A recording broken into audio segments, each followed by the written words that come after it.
Hello' guys, Mrinali Sharma ব্লগৰ তৰফৰ পৰা আপোনালোকক নতুন বছৰ বহুত শুভকামনা জনালোঁ। আপোনালোকৰ সুখ হওক, শান্তি হওক, সমৃদ্ধিয়ে ভৰি পৰক তাৰে কামনা কৰিলোঁ। এতিয়া এদিন দুদিনকৈ গৈ আমাৰ বিহু সমাগত হ'ব। বিহু আহি পাইছেহি। এদিন দুদিনকৈ বাগৰি গৈ থাকিব, মানুহৰ নিজৰ কামত ব্যস্ত হৈ পৰিব। সেইকাৰণে এতিয়া বিহু আহি পাবহি, সকলো বিহুলৈ এতিয়া প্ৰস্তুত চলাব। সেই ভাবিয়ে মই এটা আজি ৰেচিপি আপোনালোকৰ মাজলৈ লৈ আহিছোঁ। আজি মই বনাবলৈ লৈছোঁ বুন্দিয়া মই কালাৰিং বুন্দিয়া বনাম। আপোনালোকক মই অকণমান দেখুৱাম। ঘৰতে সহজতে পোৱা কিছুমান সামগ্ৰীয়ে সৈতে মই বনাবলৈ চেষ্টা কৰিম। কালাৰিং বুন্দিয়া তাৰমানে বজাৰৰ পৰা অনা কালাৰ ফুডৰ সৈতে মই নবনাওঁ। মই ঘৰতে সহজতে পোৱা কিছুমান ঘৰতে খেতি কৰি পোৱা বস্তু পাম, তাৰে সৈতে মই আপোনালোকৰ ওচৰত এটা ধুনীয়া কালাৰিং বুন্দিয়া বনাবলৈ চেষ্টা কৰিছোঁ। আহকচোন তেতিয়াহ'লে দেৰি নকৰোঁ। আপোনালোকক মই কিটা সামগ্ৰী লৈ কালাৰিং বুন্দিয়াটো বনাব বিচাৰিছোঁ তাকে আপোনালোকক দেখুৱাওঁ, আৰু আপোনালোকে এবাৰ ঘৰত ট্ৰাই কৰি চাব। আৰু মোক এতিয়া কালাৰিঙৰ কাৰণে কি লাগিব জানেনে? মই এয়া দেখিছেনে, একদম সতেজ ঘৰতে পোৱা এয়া পালেং শাক আপোনালোকৰ ঘৰত থাকেই ন? সকলোৱে ঘৰতে খেতি কৰা হয়। সেইকাৰণে মই ল'লোঁ পালেং শাক কেইটামান। পাতকেইটা টুকি ল'ব, ঠাৰিবিলাক পেলাই দিব। আৰু এটা মই বিট লৈছোঁ। এতিয়া মই কি কৰিম, এই পালেং শাকৰ পাতকেইটা মই টুকি পেলাম। সৰুকৈ আগবোৰ এনেদৰে মই ছিঙি ল'ম। ঠাৰিবিলাক নহয়, পাতবিলাক এনেকৈ ছিঙি ল'ম। সকলোখিনি পাত ছিঙি লৈ পেলাই ভালদৰে ধুই পেলাই মই এইকেইটা ৰসটো উলিয়াই ল'ম। তাৰপিছত এই বিটটো যেন দেখিছে, বিটটো ধুনীয়াকৈ কাটি পেলাই মই ইয়াক পিহনাত পিচি ল'ম, নহ'লে মিক্সিত দি আপোনালোকে মাৰি ল'ব পাৰে। মাৰি পেলাই ইয়াৰ ৰসটো আপোনালোকে উলিয়াই ল'ব। দুটা বাতিত লৈ ল'ব। এটা বাতিত এনে পালেং শাকৰ হেৰিটো লৈ ল'ব, ৰসটো লৈ ল'ব, আৰু এটা বাতিত এই বিটৰ ৰসটো লৈ ল'ব। এতিয়া মই কি কৰিম, এই পালেং শাক আৰু বিটৰ ৰসটো মই মিক্সিত মাৰি উলিয়াই ল'ম। এতিয়া মই এয়া দেখিছেনে, মই ইয়াত বিটৰ ৰসটো উলিয়াই আনিলোঁ। কি ধুনীয়া হ'ল এয়া, চাব দেই, এয়া চাওক এনেকুৱা কালাৰ উঠি গ'ল, দেখিছেনে? এয়া উঠি গ'ল, আৰু এয়া মোৰ ইয়াত ধুনীয়া ৰং ওলাই গ'ল। পালেং শাকৰ ৰংটো উলিয়াই আনিলোঁ, হৈ গ'ল। এতিয়া মই ইয়াত দি দিম বেচন। কিমানটো বেচন লাগে মই আপোনালোকক দেখুৱাম, আপোনালোকে চাব। জোখ এটা লৈ পেলাই দিব। মই প্ৰথমতে চামুচে দিছোঁ, 3 চামুচ, মই 4 চামুচ লৈ ল'লোঁ। 4 চামুচ লৈ মই ধুনীয়াকৈ এনেদৰে গুলি লওঁ।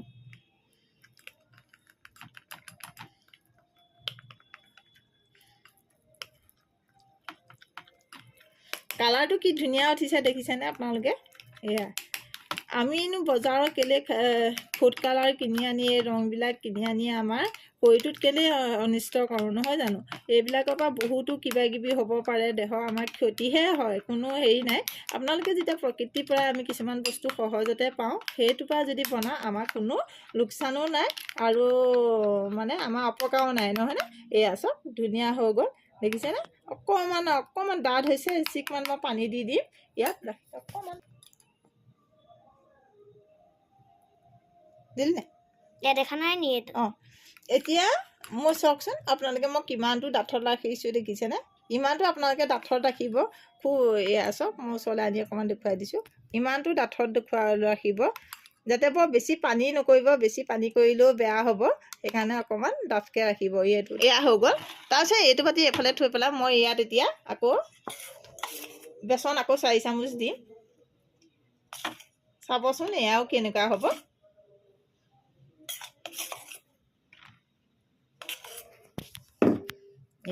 এতিয়া মই এইটো গুলি দিম। বজাৰ কালাৰ ফুডৰ কোনো প্ৰয়োজনেই নহ'ব, ইমানেই ধুনীয়া হ'ব। মই এতিয়া চেনি চিৰাপখিনি বনাই লওঁ। তাৰ বাবে মই এটা গেছত, দেখিছেনে, এটা চচ বহুৱাই দিলোঁ, আৰু মই এগিলাচ নহয়, অকণমান কম, 2 আঙুলমান কম, ইমানটো ডাঙৰ গিলাচত চেনি লৈ ল'লোঁ। এতিয়া চেনিখিনি মই ইয়াত দি দিলোঁ। দি পেলাই মই আকৌ সমানতে এতিয়া আকৌ এগিলাচ ইয়াত মই পানী দি দিম। এয়া একেটো গিলাচে মই সমানকৈ এগিলাচ পানী দি দিলোঁ। এনেদৰে মই পানী দি দিলোঁ।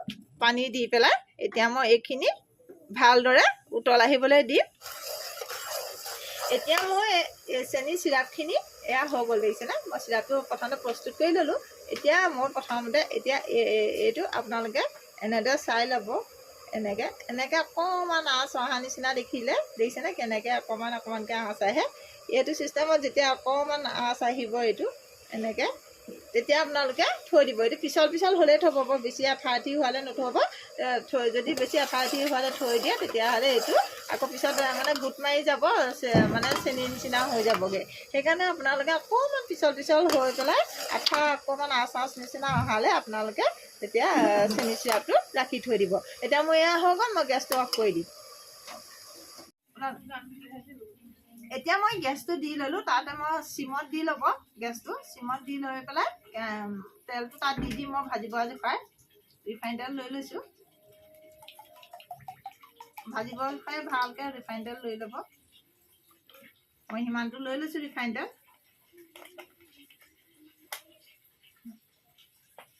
তই সেই গুটিটো ৰাখি যাবি। এতিয়া মই এয়া বনাই লওঁ ধুনীয়াকৈ। এয়া চাওক ইমান ধুনীয়া ডাঠ হৈ গ'ল। 10 মিনিটমান ৰখাৰ পিছত বহুত ধুনীয়া ডাঠ হৈ যায়। এয়া ইমানটো ডাঠতে ৰাখিব যাতে আপোনালোকে যিখন বনায় সেই বস্তুখিনি যাতে অতি সহজে পাছ হৈ যায়। বেছি পনীয়া নকৰিব, বেছি পনীয়া কৰিলেও বস্তুটো ফুলি যাব, কিন্তু খাবলৈ ভাল নহ'ব। একদম জোখত হ'ব লাগিব। এতিয়া মোৰ এয়া হৈ গ'লত এতিয়া মই এতিয়া মোৰ তেলো গৰম হৈছে। এতিয়া মই এখন এনেকুৱা এখন লৈ ল'ব, হেতা এখন, এনেকুৱা ফুটা থকা হেতা দেখিছেনে। আপোনালোকৰ ঘৰত যিয়ে আছে খালি চাই ল'ব ফুটাটো কিমান ডাঙৰ, ইমানটো জোখৰ ধুনীয়া এখন লৈ ল'ব। এতিয়া মোৰ এইটো তেলটো গৰম হৈ গৈছে। এখন এনেকুৱা ল'লোঁ। এতিয়া ইয়াত মই ঢালি দিম অকণকৈ। আপোনালোকে খালি হিলাই নাথাকিব, হিলাই থাকিলে এইটো বস্তু দীঘল হ'ব, বেয়া হ'ব। সেইকাৰণে হিলাই নাথাকিব, নিজকে পৰি থাকিবলৈ দিব লাহে লাহে। কিমান ধুনীয়াকৈ ফুলি যাব চাবচোন।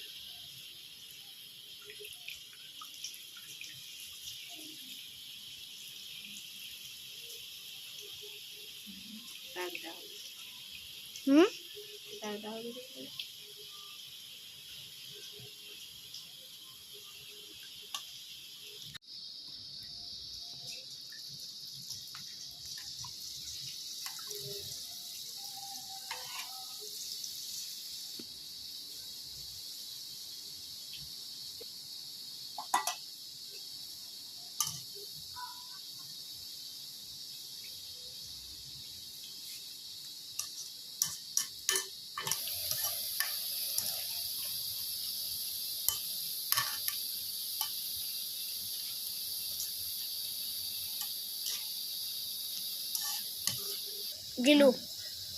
এয়া চাওকচোন কি ধুনীয়া হৈ গ'ল দেখিছেনে। এয়া চাওকচোন কিমান ধুনীয়া হৈছে গোটা। এয়া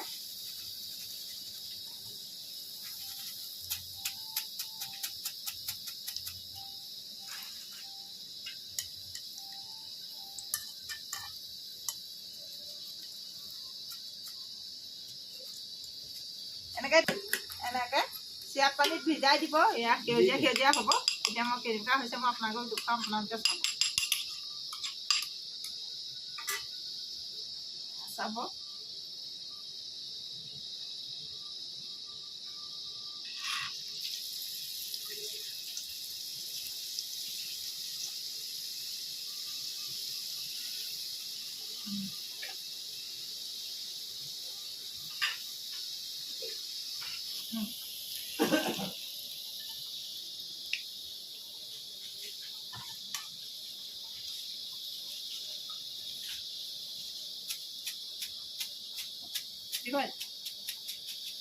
এতিয়া চাওকচোন কিমান ধুনীয়া হৈছে। এটা ধুনীয়া গোটা হৈছে দেখিছেনে। ইয়াত মই এতিয়া ইয়াত দি দিলোঁ। এই সৰু নুঠে আচলতে, এনেকৈ দি দিছোঁ। দি পেলাই মই এয়া পানী ধুনীয়াকৈ আকৌ এনেকৈ মিলাই দিম। এতিয়া মই এই ৰঙা এতিয়া এইটো বনাম। এয়া ভালকৈ গুলি ল'লোঁ। অকণমান বনাইছোঁ, বেছি নহয়। সেইকাৰণে এয়া এতিয়া এইটো বনাম। চাব দেই।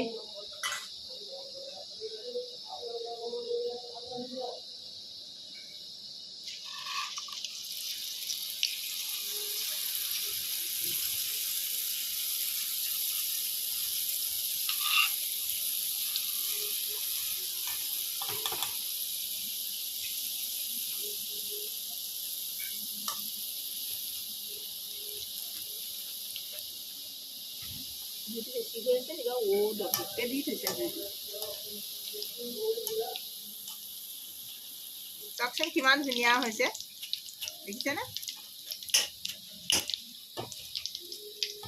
বজাৰৰ কালাৰফুলৰ কি প্ৰয়োজন? ঘৰতে যেতিয়া আমি নেচাৰেল কিবা বস্তু এটা পাওঁ, আৰু বজাৰত কি দৰকাৰ? থাকতকৈ ভাজিব, ধেৰ নাভাজিব। তাৰপিছত মই ইয়াত মিক্স কৰি গৈয়ে আছোঁ, চেনি পানীত দি গৈ আছোঁ। এনেকৈ আপোনালোকে ঘৰতে বনাব। খালি এইটো গৰমে গৰমে ফ্ৰিজত মানে হেৰি কৰিলে নহ'ব। ৰসটো অকণমান শুহিবৰ কাৰণে আপোনালোকে অকণমান শুকাবলৈ কাৰণে ফ্ৰিজত অকণমান ভৰাই দিবও পাৰে। তেতিয়া মানে এটা হৈ যাব। এতিয়া মই কাৰণ গৰমে গৰমে বনাই আপোনালোকক মই দেখুৱাইছোঁ যে, সেইকাৰণে এনেকুৱা হৈছে। এতিয়া দেখিছেনে ঘৰতে অতি সহজতে বনাব পাৰে কেনেকৈ। এদিন আপোনালোকে এনেকৈ ঘৰতে বুন্দিয়া বনাই খাব, তিনি কম খৰচতে। এতিয়া এয়া বুন্দিয়া যদি মই বজাৰৰ পৰা কিনিবলৈ যাওঁ, মই তেতিয়াহ'লে ইয়াত মই এতিয়া 200 টকা ভৰিবগৈ লাগিলেহেঁতেন। 200তকৈ বেছিহে মই ভৰিবগৈ লাগিলেহেঁতেন, কাৰণ মই 1 কেজিতকৈ বেছি বুন্দিয়া বনাই পেলালোঁ। দেখিছেনে কিমান ধুনীয়া। এই শুকাই যোৱাৰ লগে লগে ইয়াত বুন্দিয়া বহুত হৈ যাব। এতিয়া আপোনালোকে দেখিবলৈ কেনেকুৱা লাগিছে চাওকচোন। ঘৰতে দেখিবলৈ কিমান ধুনীয়া লাগিছে চাওক, কালাৰফুল লাগিছে নহয়নে? ঘৰতে অতি সহজতে আপোনালোকে বনাব পাৰিব এনেদৰে। কম এপোৱামান যদি বেচন লয়, এপোৱা বেচনতে আপোনালোকে বহুত বনাব পাৰিব। এতিয়া কালাৰটোৱে চাওকচোন কিমান ধুনীয়া লাগিছে, দেখিছেনে? কোনো ইয়াত মানে পইচা ইমান বেছি খৰচ নহয়, অকল মাত্ৰ বেচনকণত অকণমান পইচা খৰচ হয়। এইহেলে আপুনি ঘৰতে একদম সহজতে পায়। এইকেইটা বিটটো পায়, পালেং পায়। তেতিয়াহ'লে কালাৰফুল কিয় ব্যৱহাৰ কৰিব লাগে আমি, নহয় জানো বাৰু কওক? তেতিয়াহ'লে আপোনালোকে বিহুত এবাৰ কিন্তু বনাই খাই চাব দেই। আৰু মোৰ এই ভিডিঅ'টো কেনেকুৱা লাগিলে আপোনালোকে লাইক কমেণ্ট শ্বেয়াৰ কৰিবলৈ নাপাহৰিব। আৰু মোৰ ফেচবুক পেজটোতো গৈ পেলাই আপোনালোকে ফ'ল' কৰিবলৈ নাপাহৰিব।